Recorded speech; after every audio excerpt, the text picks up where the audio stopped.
Hi, welcome to PCMag Live. I'm Jill Duffy here with Will Greenwald today. We're going to share with you some of the top news stories, some of which are coming out of Mobile World Congress, and show you one cool thing in our lab. We'll also take a reader question. So, of course, Mobile World Congress is the big news, and there were some neat announcements from Samsung. You want to talk about those? Yes, Samsung announced the Galaxy Gear 2 and the Gear 2 Neo, which do not use Android, which we'll see how it goes, because the previous Galaxy Gear was a little bit disappointing. Yeah, so the Neo is a slightly less expensive version, we think. The prices haven't been announced yet, but the primary difference, I believe, is that it won't have the camera on it. So these are smartwatches. They're going to be running on Tizen rather than Android. Yep. I looked into Tizen a little bit. The interesting thing about it, it's relatively new. This is the first time it'll be released in truly consumer products, but until this date, it's been in things like GPS and in-car infotainment. So this will be interesting to see if people actually become aware of Tizen now.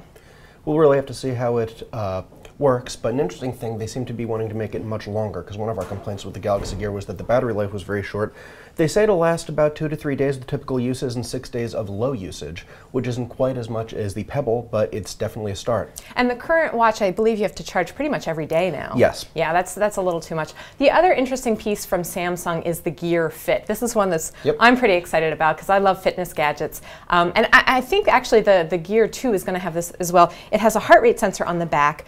It will be able to track all of your activities and give you data if you are one of these self-quantification people. But the nice thing about the Fit is it's sort of a rectangular design, so it's very sleek. It's got a beautiful display on it. I'm excited to see that. This is Samsung's first time throwing their hat into the Fit watch ring? Yeah, I believe so, yeah. Cool. So nice to see. The other piece from Mobile World Congress is that Zuckerberg gave a keynote address last night. So obviously he talked about the WhatsApp acquisition. The big news there wasn't really big news. I mean, it was that this recap of the acquisition, that they paid $19 billion for WhatsApp, they reach over 1 billion people. And I think on the back end, you know, Facebook is really interested in collecting that data from WhatsApp. Who isn't? And of course, Facebook's spending a lot of money on acquiring something some people might have heard of is completely unprecedented. Yeah, I think the 19 billion? 19 billion. Well, it's somewhere estimated between about 16 billion and 19 billion, depending on some of the stock options. But I don't think, you know, once you get over a couple of billion, like, what are we counting at that point? In other news, we have an exploit in the Apple arena. There is an interesting thing to note about Mobile World Congress, though. It takes place in Barcelona, Spain, which in fact has a cabinet, which is a parliamentary body, and most of Europe is parliamentary. They don't really have a Congress. So there's your political fun fact of the day. Let's talk about Apple for a second. Now that we're done with Mobile World Parliament. Do you use an iPhone? No. So use an iPad. Yeah, okay. So did you update your iPad to iOS 7.0.6? Yes, because if I didn't, I probably would have been hacked by now. Yeah, so this was a little problem, the security flaw, go to fail was, I guess, duplicated twice. And the problem, do you want to explain what the problem was? If you're not familiar with programming, Apple go to fail. Otherwise, they basically really messed up the verification process for a security aspect of the software that says whether a site is malware or will infect your iOS device or not. So when you were visiting secure sites, it basically wasn't running the check that it was supposed to run? Or it was running like the first check, but the check was easily fooled and then it didn't run the check again, or...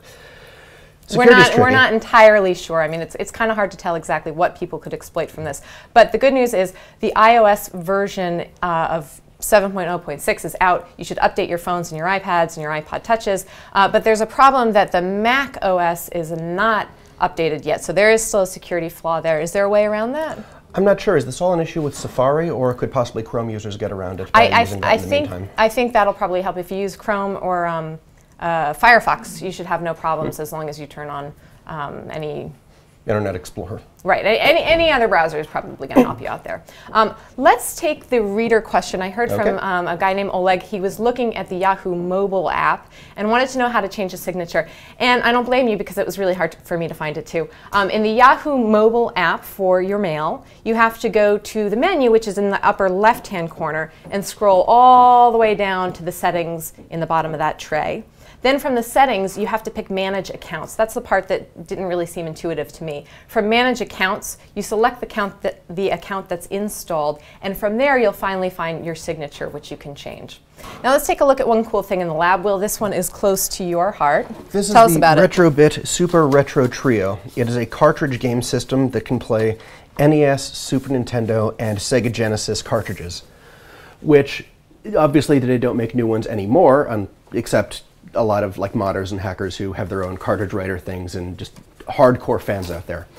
But if you have old games, if you have an ancient collection of cartridges that you want to play again, this is the easiest way to do it, and it's just 70 bucks. It can take NES, Genesis, or Super Nintendo controllers, and you can even get an adapter for the Super Nintendo slot, which works like the Super Game Boy, which lets you play Game Boy and Game Boy Advance games. So, how are you liking it so far? Pretty cool. It's worked with most of the titles I've tested in my collection, and we should be having a review up next week. So that's it for today's show. We'll see you next time.